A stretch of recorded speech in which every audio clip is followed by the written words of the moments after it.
All right, so now we are going to talk about the unit circle. So the unit circle is basically our basis of everything that we do in Trig here.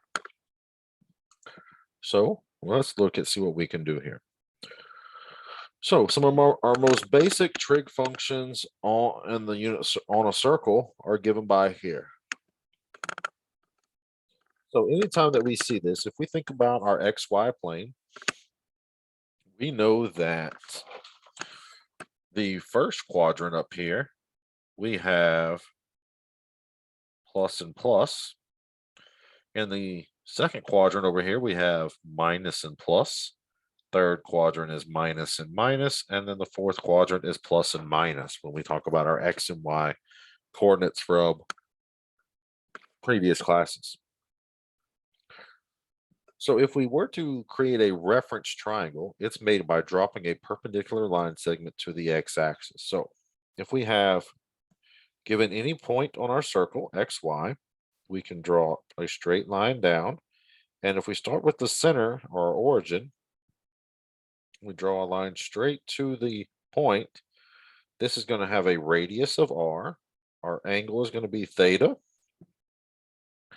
And so we're going to have the equation r squared equals x squared plus y squared.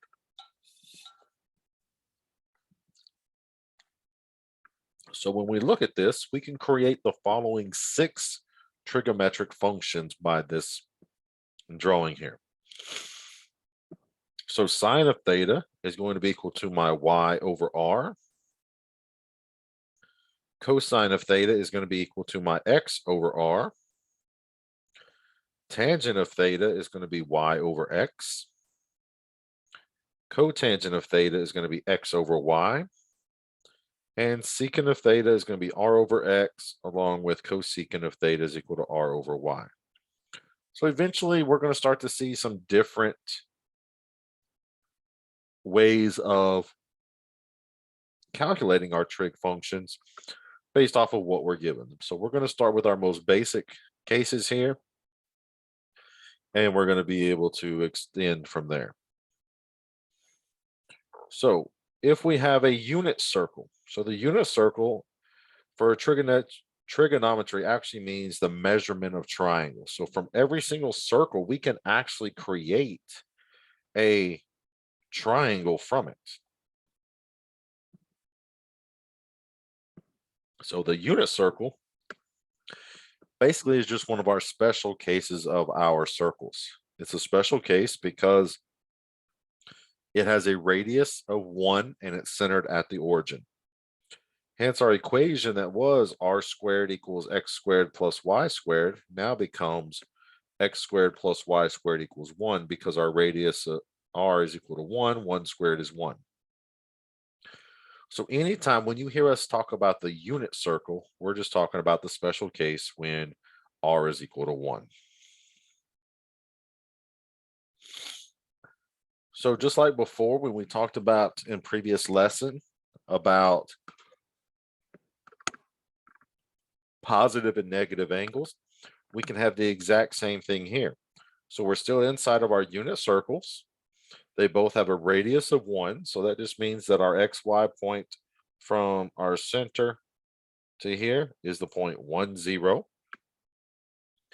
If our angle T is positive, then that means that we started at our initial ray and we went up first. Versus if T is negative, we started at the initial ray and we went down first as our first piece there. So that's the only thing is if we went counterclockwise if T is positive and we went clockwise if T is negative.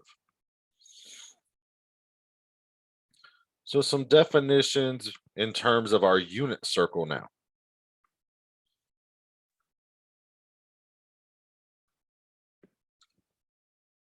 So if T is a real number and P is any point XY on the unit circle that corresponds to T,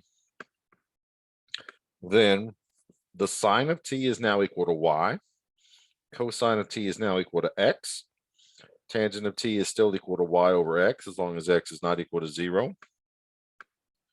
Cosecant of T is just 1 over Y as long as y is not equal to 0. Secant of t is equal to 1 over x, as long as x does not equal 0. And cotangent of t is equal to x over y, as long as y is not equal to 0. So all we did is we took the previous 6 definitions for sine, cosine, tangent, cosecant, secant, and cotangent, and we transformed them to our unit circle, which just means everything that had a value of r in it, the r became a 1. Also, notice here that sine of t is equal to y and cosine of t is equal to x. So when we start talking about our ordered pair for p right here, another way of writing our point p is going to be cosine comma sine, that we'll eventually see and that we will end up using a good bit here. So we're told, find the values of the trigonometric functions at t. So we want to find all of these. So anytime it says this, we need to find them all. So we need to find our sine, cosine, tangent. Then over here, I'm going to write our cosecant, secant, and cotangent.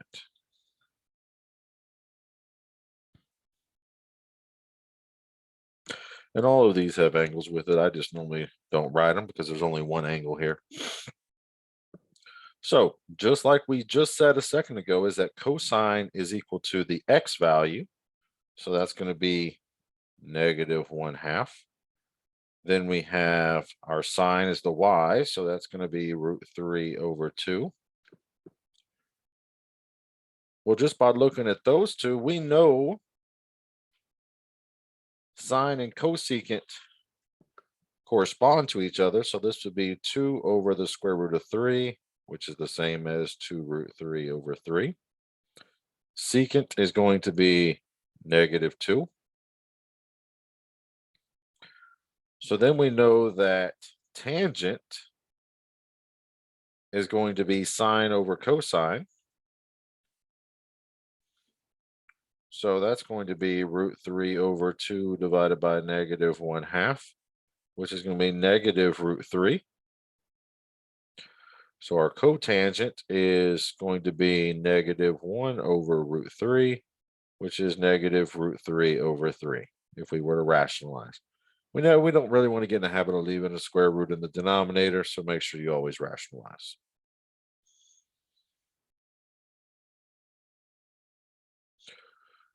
So same exact thing here, just now we're going to do with a different value. So in this case, t is equal to pi. So we have sine, cosine, tangent. And then we've got cosecant, secant, and cotangent.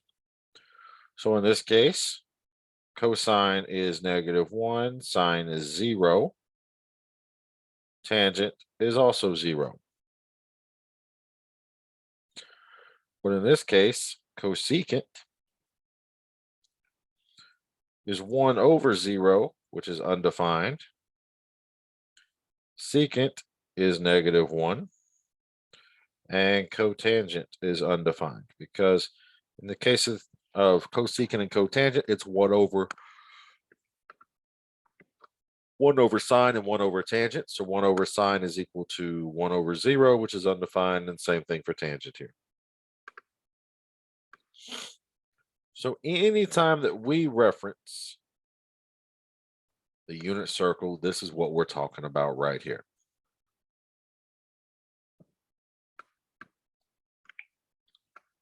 The unit circle gives us lots of information.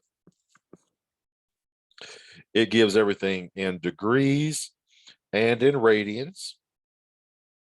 So here's our degrees, here's our radians for all of our main angles. We've got our cosine comma sine in every case here. And then we run values all the way from 0 to 2 pi.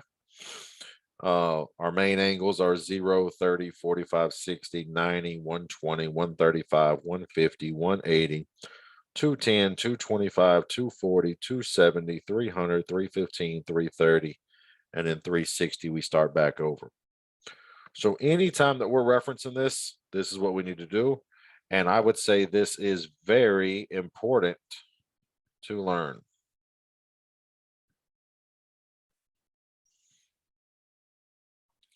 The faster that we can learn this, the better off and easier this course will be, because you'll start to remember what these are. We can easily pop through them. We don't have to worry about having to do anything. So make sure that you are learning this as fast as you can.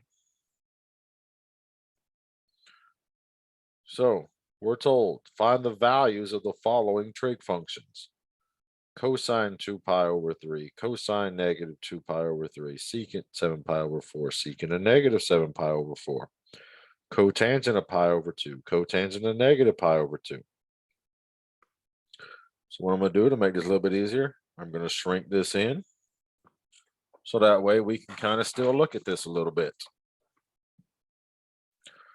So that way we can kind of see exactly what we're starting to see here. So cosine of 2 pi over 3 is going to put us here, which would give us a value of negative 1/2.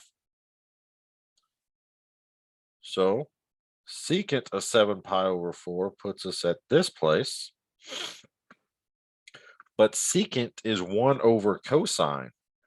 So 1 over cosine is 1 over root 2 over 2, which is 2 over root 2, which is just going to give us 2 root 2 over 2, which is root 2.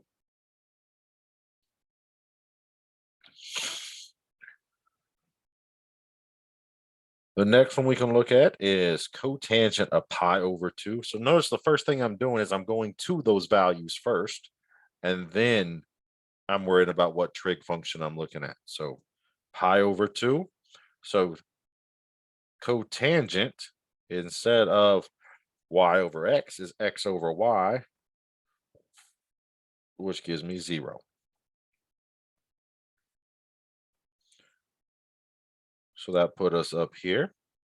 For cotangent of negative pi over 2, that puts us down here. Same as 3 pi over 2. So tangent is still negative 1 over 0, so undefined, but cotangent is 0 over negative 1, which is just 0. Secant of negative 7 pi over 4. So negative 7 pi over 4 puts us here at equivalent to pi over 4. So secant is the same as 1 over cosine. In this case, it's going to be the exact same thing. So therefore, we get square root of 2 because it follows the same model here. So cosine of negative 2 pi over 3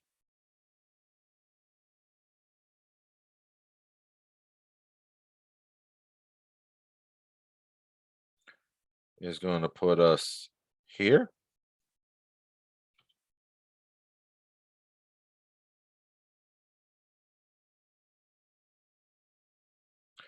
So therefore, cosine there is going to be negative 1/2. So notice that some of these have the same exact values, just in different spots on our unit circle. So once we start learning this more and more, we should easily be able to see what's going on and what we need to be doing here. So in terms of our trig functions, we have even and odd trig functions, we have multiplicities and everything. So we have to kind of see where everything falls. So for the cosine and secant functions, they are even functions, which means cosine of a negative value gives me cosine of the positive. Likewise, secant of the negative gives me positive of the secant. Now, sine, cosecant, tangent, and cotangent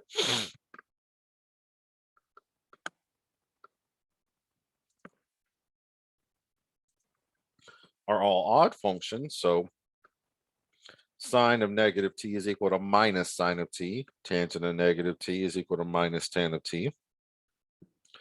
Cosecant of negative t is equal to minus cosecant of t, and cotangent of negative t is equal to minus cotan of t.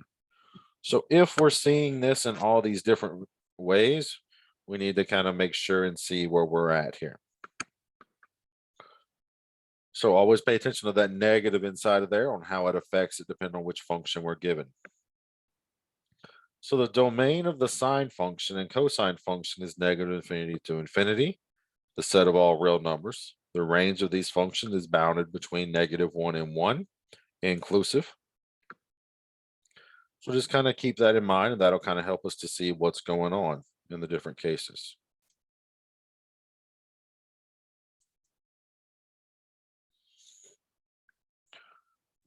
So some identities that we've kind of seen a little bit here already. I just haven't really fully developed the idea of them yet. And that is that sine of t is equal to 1 over cosecant of t, which would also mean that cosecant of t is equal to 1 over sine of t.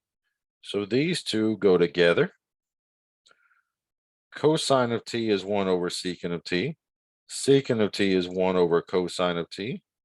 So therefore, these two go together. And then tangent of t is equal to 1 over cotan of t. And cotangent of t is equal to 1 over tangent of t. Some quotient identities. Tangent of t is equal to sine of t over cosine. And then cotangent is equal to cosine over sine. So we've already used these a little bit today in this lesson, but now we're actually fully exploring them and showing exactly what they are.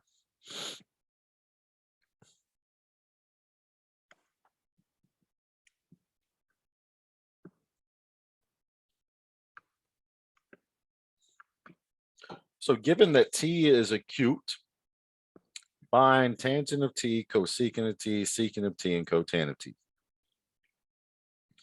So I'm going to cross out this for a second because actually I would not be drawing it that way. If we were actually drawing this exactly, because sine is positive and cosine is positive, there's only one quadrant that happens in. That's actually in the first quadrant. So this is what we would be looking at. So sine of t is equal to opposite over hypotenuse. So that's going to be 4 over 5. And cosine of t is going to be adjacent over hypotenuse. So that's going to be 3 over 5. So if we have everything drawn like this, we can easily find tangent, cosecant, secant, and cotangent.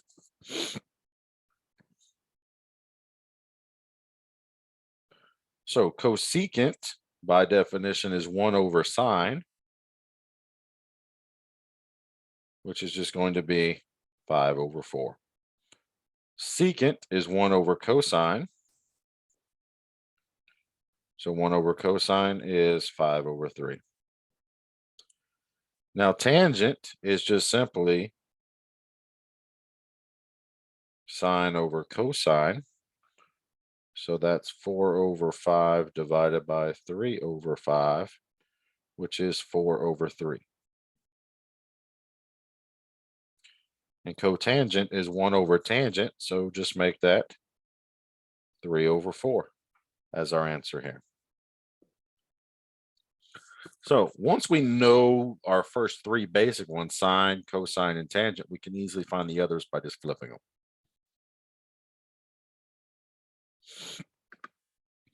So we're told in this example, find the value without using a calculator. You're probably thinking, well, how do I do that? You know, cosine of 31, that's not one of my basic angles, even if I already memorized them. Well, let's think about this. We have cosine 31 times secant is actually 1 over cosine of 31. So really we got cosine 31 over cosine 31, which is just 1. So anytime that we see our reciprocal identities of sine and cosecant and cosine and secant, tangent and cotangent, if we're multiplying them together, they cancel each other out.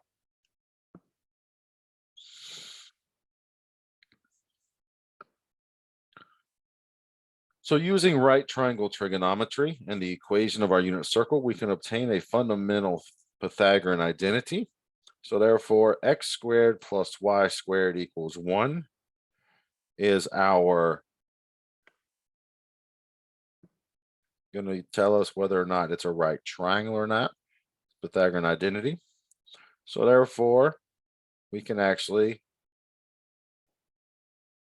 put that into the next level. So we know that y is our sine, x is our cosine. So therefore, sine squared plus cosine squared equals 1. If we divide everything by the sine squared or cosine squared, so if we divide everything by cosine squared first, that's going to get us this one right here. Because sine squared over cosine squared is just tangent squared. 1 over cosine squared is secant squared. And then cosine squared over cosine squared is 1.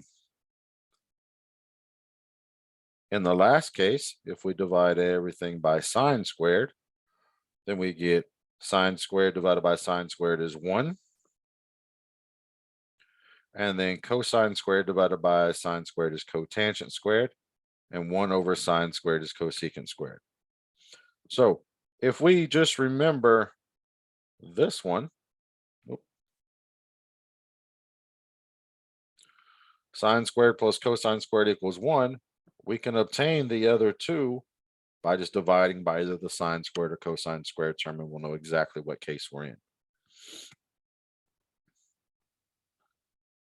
So we're told that the angle T is an acute angle and sine of T is given. Use the Pythagorean identity to find cosine of T. So we could have drawn our triangle and we could have figured this out, but the directions specifically tell us to use the Pythagorean identity. So we start out by using sine squared plus cosine squared equals 1. We know what sine of T is, so 7 over 8 all squared plus cosine squared equals 1. So we get 49 over 64 plus cosine squared equals 1. Subtract the 49 over 64 over. So we get cosine squared of T is equal to 15 over 64. Take the square root of both sides. So we get the square root of 15 over 8. So therefore, that is our value for cosine of T. And if we would have drawn this out, so we know that sine of T is equal to 7 over 8. We need to find our last side. So therefore, 8 squared equals 7 squared plus x squared. So 64 equals 49 plus x squared. So 15 equals x squared. That tells us that the square root of 15 is equal to x. And then the cosine of T is going to be square root of 15 over 8. So multiple ways to do it. Just make sure we follow the directions on which way it tells us to do it. So we're told use an identity to find the value of the expression cotangent squared of 58 degrees is minus cosecant squared of 58 degrees. Well, by the third, since we got a cotangent and a cosecant squared inside there, we know that 1 plus cotangent squared was equal to cosecant squared. So 1 equals cosecant squared minus cotangent squared. But that's not what we have. We have it in the opposite way.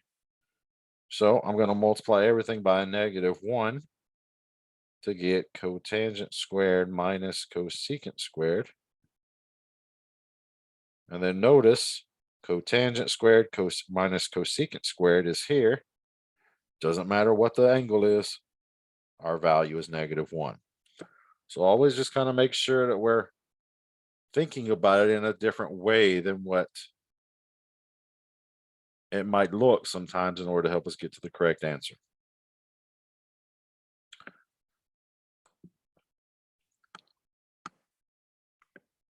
So our functions are periodic, which means once we make it back around, so in our case, once we make it around pi or 2 pi, depending on the function, we repeat our values. Our answers start repeating themselves. So in other words, f of t plus p would be equal to f of t for all t in the domain. The smallest positive number p for which f is periodic is called the period of f. So for any integer n and real number t, sine of t plus 2 pi n is equal to sine of t. Cosine of t plus 2 pi n is equal to cosine t. So in other words, sine and cosine have period of 2 pi. And then tangent of t plus pi n is equal to tangent of t. So in other words, my period here is pi. My period here is 2 pi. So just depending on what we're given, that's what we kind of have to sit here and see where we're at.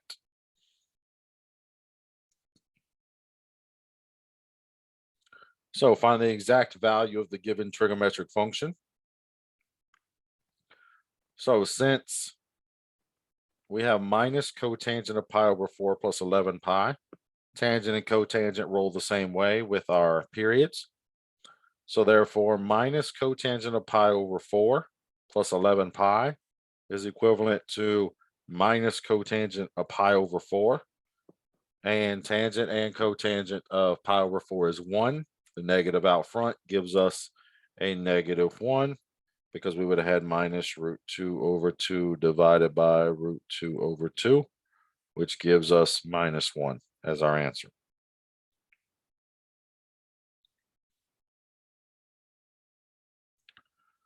So for this example, cosine of minus 38 pi. So in other words, really you're looking at, so cosine is 1, it's an even function. So that's the same as cosine of 38 pi.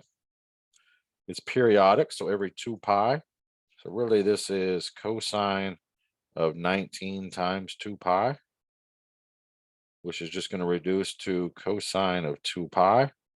Cosine of 2 pi is equal to 1. Sine is very similar, so therefore minus pi over 6 minus a 2000 pi.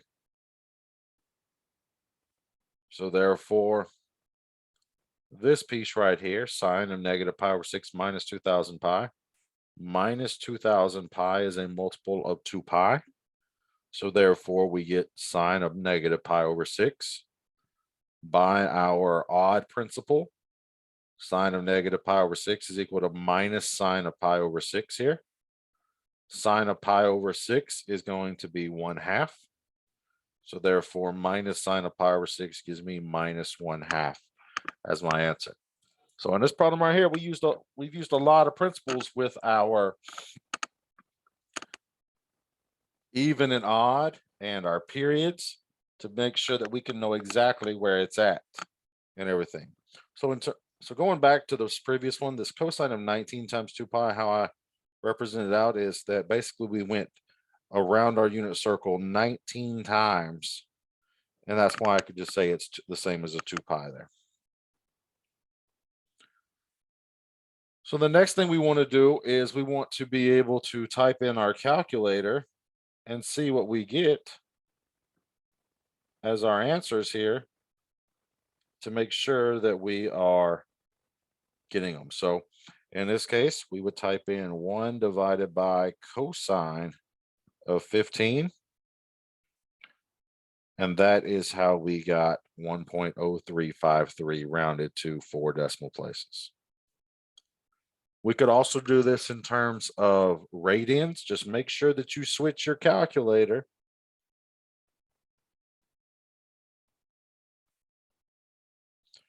to radians. The biggest part of this course is going to be making sure we know, are we in radians or are we in degrees?